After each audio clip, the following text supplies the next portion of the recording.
Hello everyone. Today we started physical chemistry chapter the second law of thermodynamics. Need for the second law of thermodynamics. First law of thermodynamics is merely the law of conservation of energy. There are several phenomena which cannot be explained by the first law. The first law is not sufficient and has certain limitations which are discussed as follow. First law does not put restriction on the direction of flow of heat. First law establishes the relationship between the heat absorbed and the work done by the system. It places no restriction on the source of heat or on the direction of its flow. According to the first law of thermodynamics, it is impossible to heat water using ice without any external effort. Yet we know from experience that such a transfer of heat from lower temperature to higher temperature will not take place spontaneously. Heat is always found to flow from hotter to a colder body. Thus, first law is unable to tell the direction of flow of heat. It only indicates that if the such process occur, then the heat gained will be exactly equal to the heat lost. Similarly, first law cannot predict whether a gas can diffuse from lower pressure to higher pressure, or water can flow uphill on its own or not. Thus, first law provides no information regarding the feasibility of a process. The second law of thermodynamics helps us to determine the direction in which energy can be transferred. Second, first law has no criteria for spontaneity of a process. There are several natural processes which take place of their own in one direction only, but they do not proceed in reverse direction on their own. For example, water flows down the hill but cannot flow up the hill of its own. Flow of heat from warmer to colder body, expansion of gases into a vacuum, burning of fuels, etc. are some examples of processes which take place only in one particular direction. Such processes are called spontaneous processes. According to first law, it was suggested that decrease of heat content is the reason for this spontaneity. This means that a reaction in which heat is evolved must be spontaneous, whereas a reaction in which heat is absorbed must be non-spontaneous. But there are some processes in which delta U is positive. Still, the reaction proceeds spontaneously, such as vaporization of water at lower temperature. H2O in liquid at 298 Kelvin, it converts into water in the form of gas. Delta U is equal to 41.42 kilojoule per mole.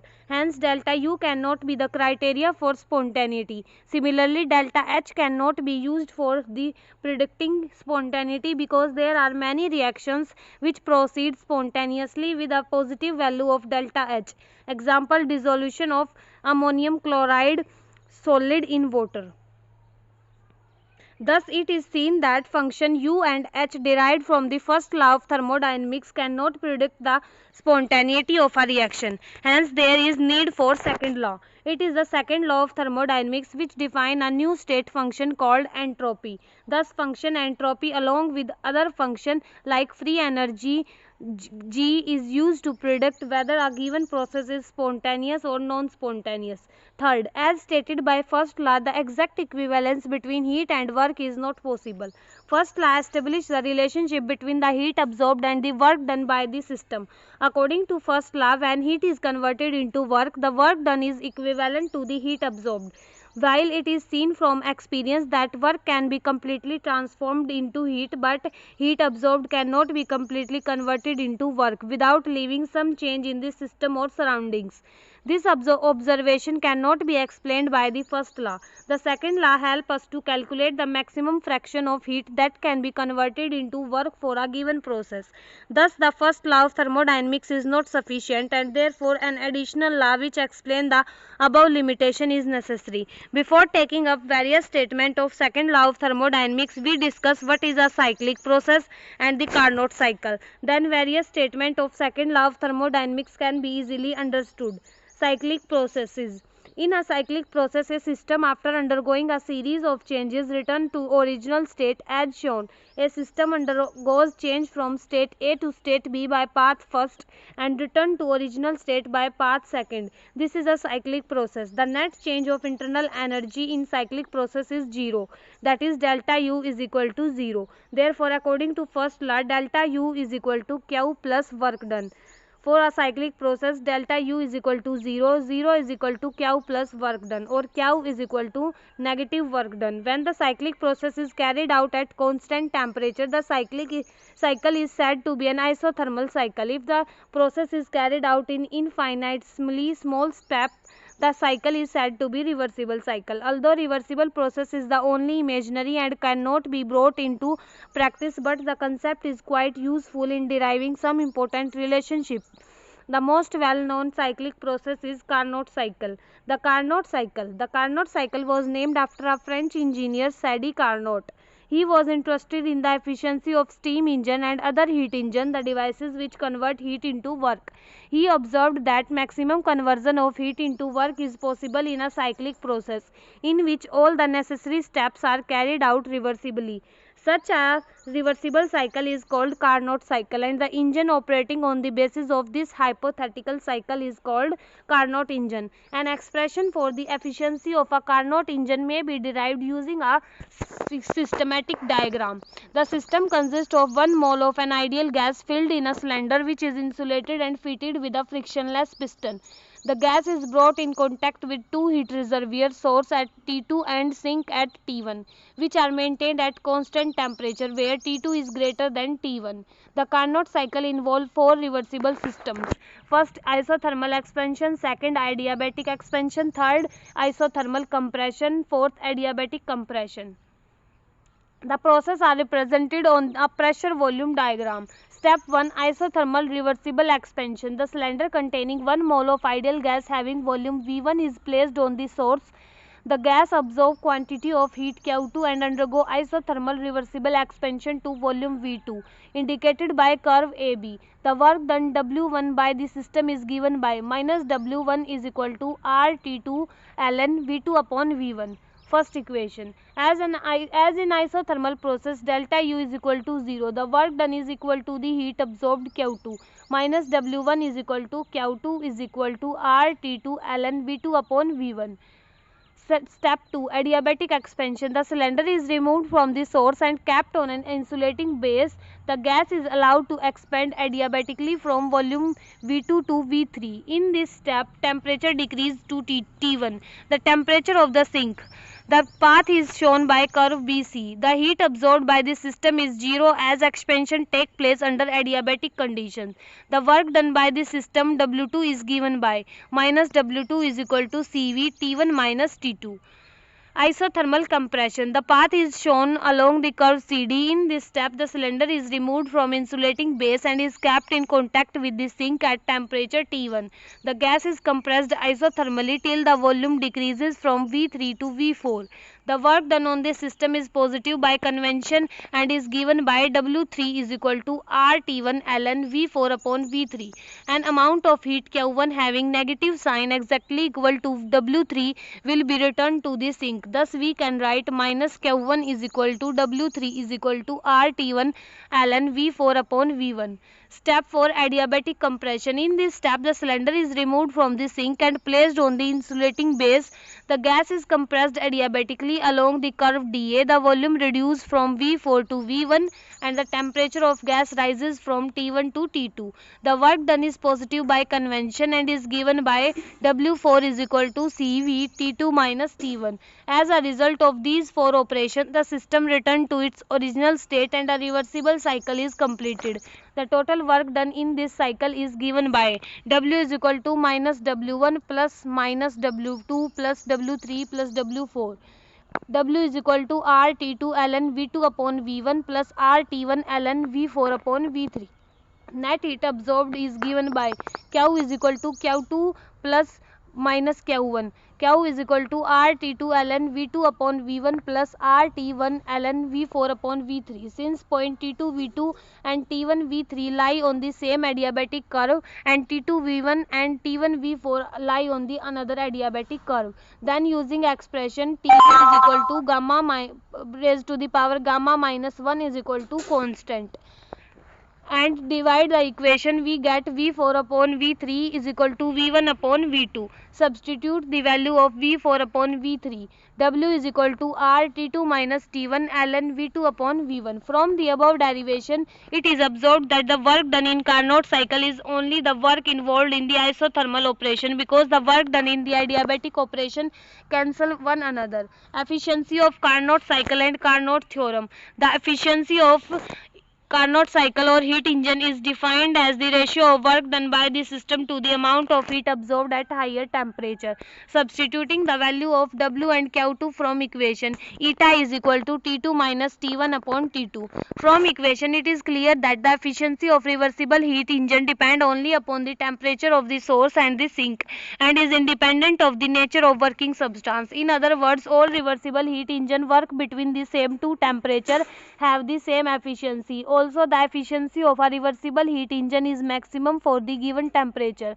This is called Carnot theorem. Thus, the efficiency of heat engine operating in the Carnot cycle depend only on two temperature at which the engine operates. Thus, the greater the difference between T2 and T1, greater the efficiency. For a cyclic process, net heat absorbed is equal to net work done. Q2 minus Q1 is equal to W. Eta is equal to Q2 minus Q1 upon Q2. Eta is equal to T2 minus T1 upon T2 is equal to Q2 minus Q1 upon Q2. Two important conclusions arise are: if T1 is equal to T2, then no work is done in Carnot cycle.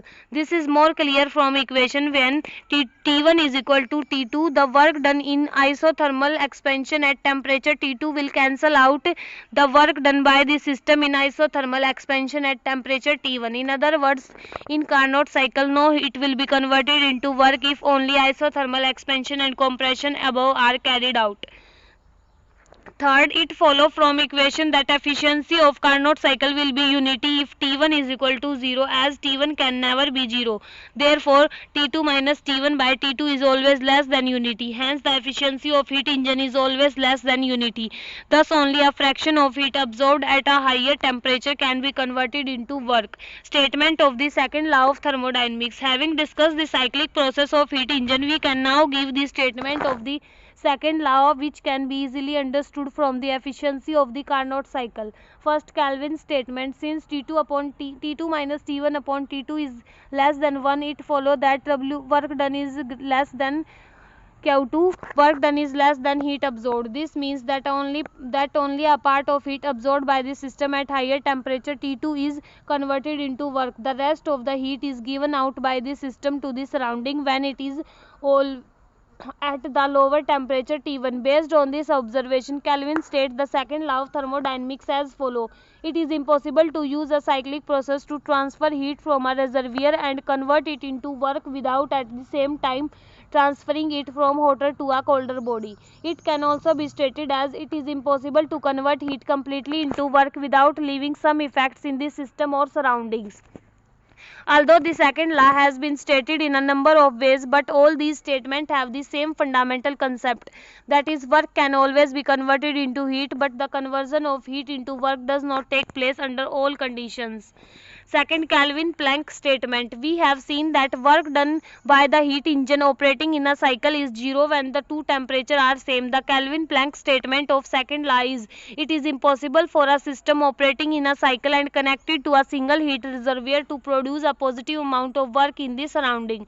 In other words, it is impossible to construct a perpetual machine which operates solely by removal of heat from the thermal reservoir.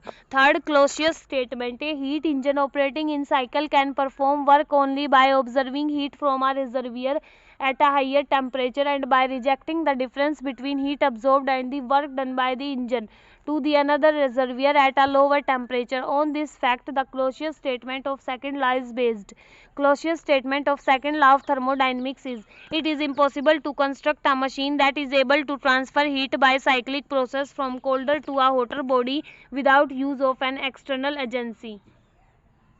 Thermodynamic scale of temperature. We are familiar with the construction of most commonly used thermometer containing mercury sealed in a glass bulb connected to a capillary tube. On this tube, 0 is read as the length of mercury column when it is in contact with ice and 100 corresponding to length of mercury column in boiling water. The length of mercury column between 0 to 100 is divided into 100 equal division. Each division is equal to 1 degree Celsius. This is the Celsius scale of temperature. As this scale is based on the coefficient of expansion of liquid, therefore using different liquid in thermometer will show different value of temperature for the same object. This problem got solved by the study of property of gases.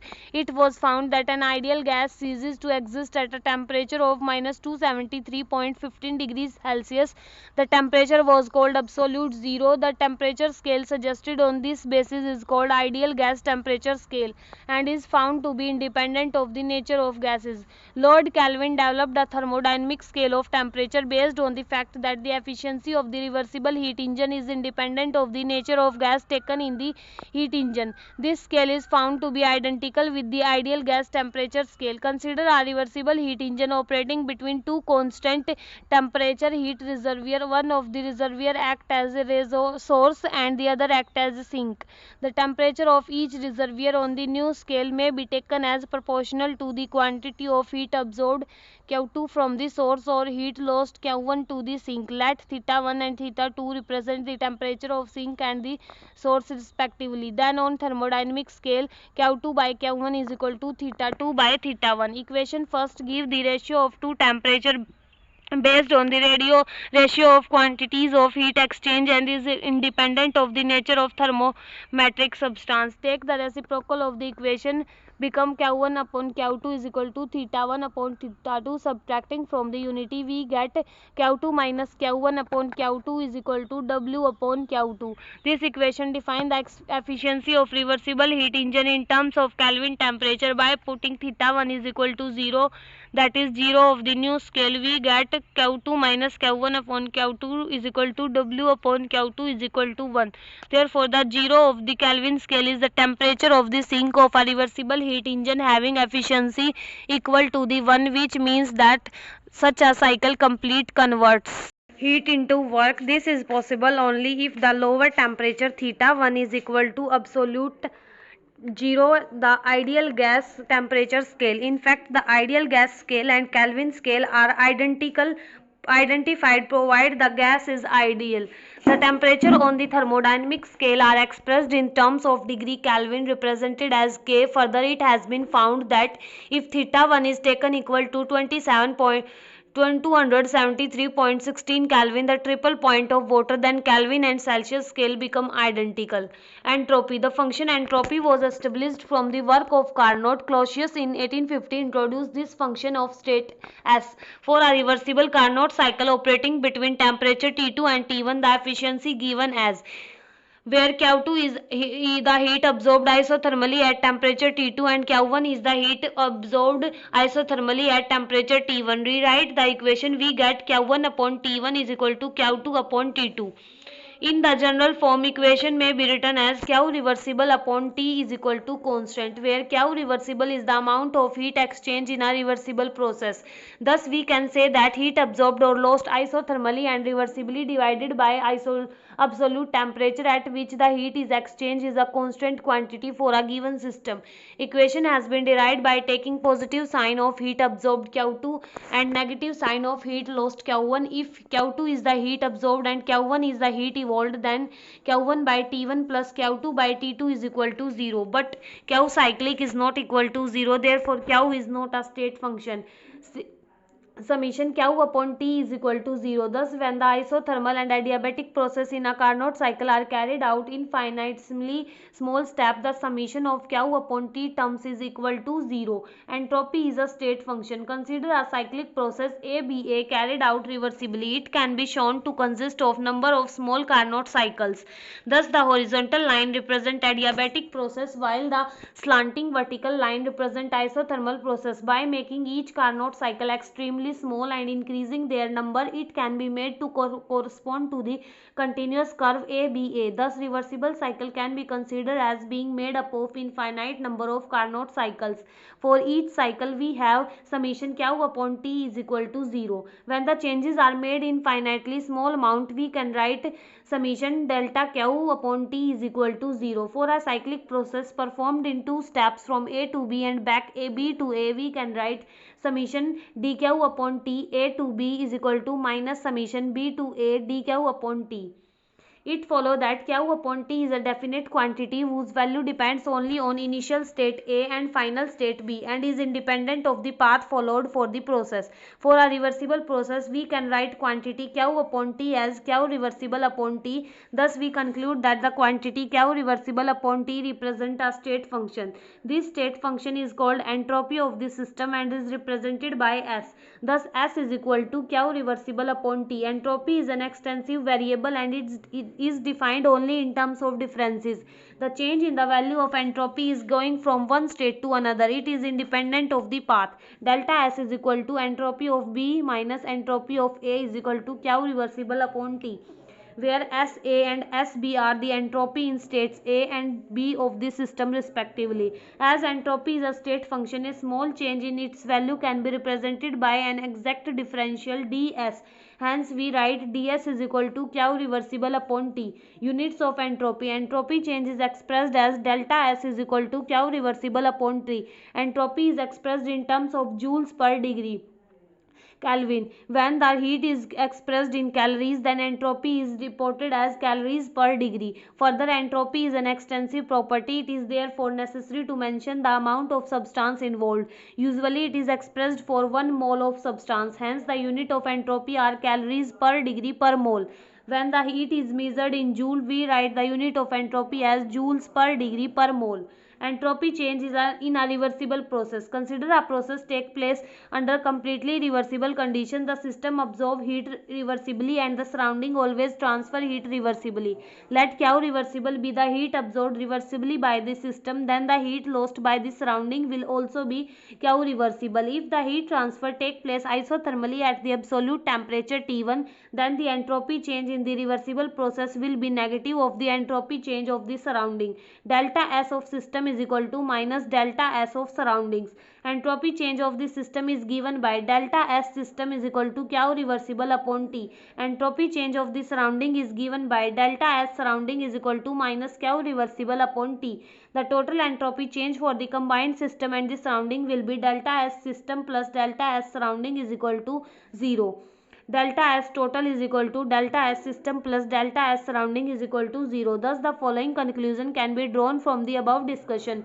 First, the total delta S for the system and surrounding when reversible isothermal change occur in it is 0. The total entropy change for the reversible isothermal cycle is entropy change in an irreversible process. If any part of the cyclic process is irreversible, the process as a whole become irreversible. Let Q irreversible be the heat lost by the surrounding. This amount of heat is absorbed by the system, but according to definition, the entropy change of system depend only on the heat absorbed reversibly.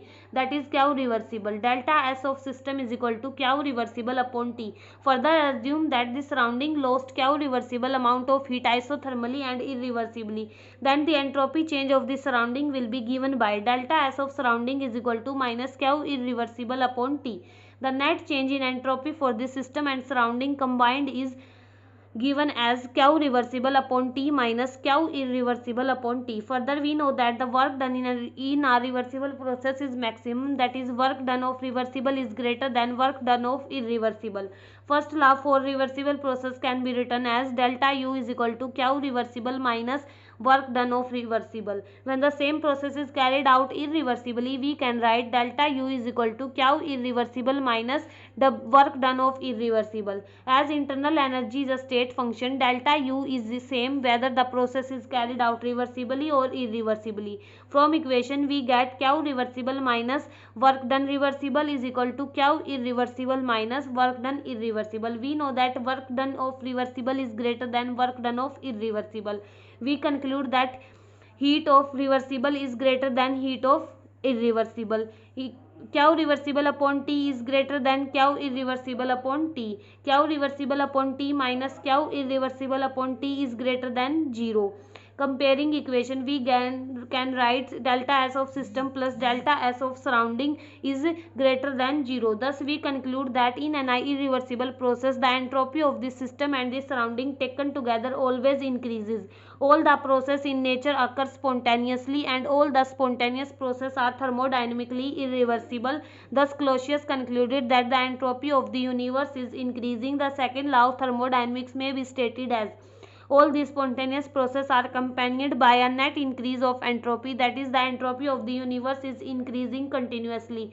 The result of entropy change is a reversible process, and in an irreversible process may be written as delta S of system plus surrounding is equal to 0 for reversible process. Delta S of system plus surrounding is greater than 0 for irreversible process. Combining the two expansion, we get delta S of system plus delta S of system plus delta S of surrounding is always greater than equal to 0, where equal to sign represent a reversible process and greater than sign represent the irreversible process. Clausius inequality. The total entropy change for the system and surrounding for an irreversible process is written as delta S of system plus surrounding is greater than 0, or delta S of system is greater than minus delta S of surrounding. In Q irreversible is the heat transfer from surrounding at temperature T, then delta S of surrounding is equal to minus Q irreversible upon T. Put the value in equation, we get delta S of system is greater than Q reversible upon T. When the change in entropy is small, above equation can be written as ds of system is greater than Q irreversible upon T. Expression are known as Clausius inequality. Clausius assumed that entire universe could be considered as an isolated system in which all naturally occurring processes are irreversible. On this basis, it often stated that the energy of the universe is constant and the entropy of the universe always tends towards maximum. Physical significance of entropy. The physical significance of entropy lie in its ability to provide a measure for degree or disorder or randomness of the system. The greater the randomness in a system, higher is the entropy. All spontaneous processes such as diffusion of gases, flow of water down the hill, flow of heat from hotter to colder, and are accompanied by increase in the disorder of the system. Thus, spontaneous processes are accompanied by increase of entropy as well as increase the disorder of the system. It has been seen that melting of solid, vaporization of liquid are processes in which disorder increases and hence entropy also increases. We know that a solid having a definite crystal structure have lowest disorder and thus represent a state of lowest entropy. The order is in liquid and least in the gaseous state. Let us correlate entropy change with randomness by considering the entropy change during phase transitions. Entropy change during phase changes. Consider a change of phase is a physical process. It may occur in any of the following processes: a solid melt or when a liquid freeze, a liquid vaporize or a gas condense, a solid change from one crystalline form to another form.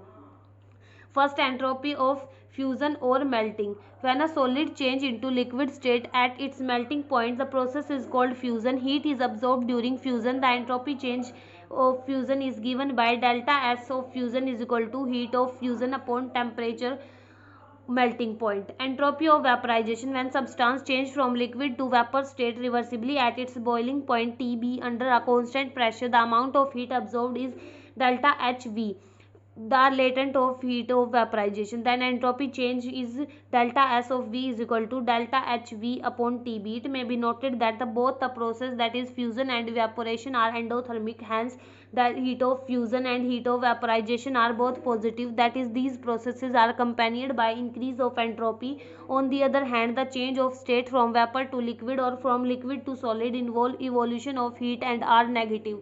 Hence the process of condensation of vapor and freezing of liquid are accompanied by decrease of entropy. Third, entropy of transition. When one mole of substance undergo change of state from one crystalline form to another, the entropy change involved is known as entropy of transition. If delta H of transition is the molar heat of transition of substance and T is the transition temperature, then delta S of transition is equal to heat of transition upon temperature of transition. As molar heat of transition delta H TR may be heat evolved or absorbed, thus the entropy of transition may be negative or positive.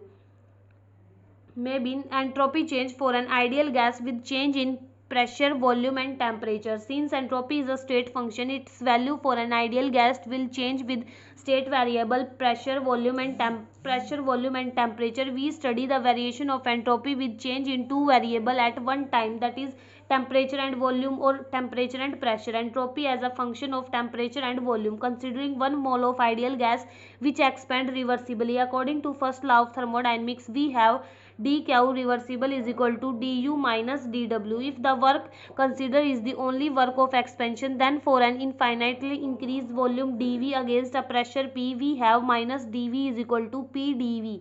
Equation can be written as dq reversible is equal to du plus p dv. If dq reversible is the amount of heat supplied to the system reversibly and isothermally at temperature T, the increase in entropy of gas is given by ds is equal to dq reversible upon T. Substituting value of dq reversible in equation 3, we get Tds is equal to du plus p dv. We know that Cv is equal to du upon dt.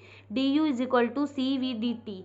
Cv is the molar heat capacity at constant volume. From ideal gas equation, for 1 mole of ideal gas, PV is equal to RT, P is equal to RT upon V. Put the value of du and P from equation. Tds is equal to Cv dt plus RT upon V dV. ds is equal to Cv dt upon T plus R upon V dV. For a finite change of system, the entropy change is obtained by integrating the equation from volume V1 to V2 and assuming Cv to constant between temperature T1 and T2. We get delta S is equal to S2 minus S1 is equal to Cv ln T2 upon T1 plus R ln V2 upon V1. For n mole of ideal gas, delta S is equal to NCV ln T2 upon T1 plus NR ln V2 upon V1. It is clear that the entropy change of an ideal gas depend upon initial and final volume as well as initial and final temperatures. Entropy as a function of temperature and pressure. For 1 mole of an ideal gas, we may write P1 V1 is equal to RT1 for initial state, P2 V2 is equal to RT2 for final state. Divide equation, we have V2 upon V1 is equal to T2 into P1 upon T1 P2. Substituting value of V2 upon V1, we get delta S is equal to Cv ln T2 upon T1 plus R ln T2 P1 by T1 P2. Remembering that Cp minus Cv is equal to R or Cv is equal to Cp minus R. We substitute the value and we get delta S is equal to Cp ln T2 upon T1 plus R ln P1 upon P2. For n mole of ideal gas, delta S is equal to Ncp ln T2 upon T1 plus Nr ln P1 upon P2. It is clear from above equation that the entropy change of an ideal gas depend upon initial and final pressure as well as initial and final temperature. Entropy change for an ideal gas in different processes. We consider entropy change for three types of thermodynamic processes. These are isothermal process, isobaric process, isochoric process. First, isothermal process. In this process, temperature is kept constant, that is T1 is equal to T2. Hence, from equation, delta S is equal to R ln V2 upon V1 is equal to R ln P1 upon P2. For isothermal expansion, V2 is greater than V1. Delta S will be positive. Thus, isothermal expansion of an ideal gas is accompanied by increase in entropy. Second, isobaric process. Process is kept constant is isobaric process. P1 is equal to P2. Equation can be written as delta S is equal to Cp ln T2 upon T1. Third, isochoric process. In an isochoric process, volume is kept constant, that is V1 is equal to V2. Thus, equation reduced to delta S is equal to Cv ln T2 upon T1. It is evident that increase in temperature of an ideal gas at constant volume is accompanied by increase in entropy. Entropy change on mixing of ideal gas. Considering N1 mole of an ideal gas at initial pressure P1 are mixed with N2 mole of ideal gas at initial pressure P2. The temperature remaining constant during mixing, let P1 and P2 be the partial pressure of gas after mixing. The expression for change in entropy of 1 mole of an ideal gas in an isothermal process is delta S is equal to R ln P initial upon P final. Pi is initial pressure, Pf is final pressure of the gas. Apply equation, we get entropy change of first gas when pressure of N1 mole of gas changes from P1 naught to P1. Delta S1 is equal to N1 R ln P1 naught upon P1. The entropy change of second gas when pressure of N2 mole of gas change from P2 naught to P2 is given by delta S2 is equal to N2 R ln P2 naught upon P2. Net entropy change on mixing of two ideal gases, delta S mixing is equal to N1 R ln P1 naught upon P1 plus N2 R ln P2 naught upon P2. Let P be the total pressure of gas after mixing, so that P is equal to P1 plus P2. If X1 and X2 are the mole fraction of gas 1 and 2 in the mixture, then from Dalton law of partial pressure we get P1 is equal to X1P and P2 is equal to X2P. Substituting for P1 and P2, delta S mixing is equal to N1 R ln P1 naught upon X1P plus N2 R ln P2 naught upon X2P. For convenience, we assume P1 naught is equal to P2 naught is equal to P. Final pressure of gas is same as the initial pressure. Further, the final volume is equal to V is equal to V1 plus V2. Equation can be simplified as: in general, for a mixture of Ni number of ideal gases, we can written as delta S mixing is equal to minus R summation Ni ln Xi. Entropy of mixing for 1 mole of gas is given by delta S mixing is equal to minus R x1 ln x1 plus x2 ln x2. In general, from the equation can be written as delta S mixing is equal to minus R summation xi ln xi. It is quite evident from the above equation that as xi is less than 1, delta S mixing is always positive, that is mixing of ideal gas is accompanied by increase in entropy. Second, delta S mixing does not depend upon temperature. Thank you.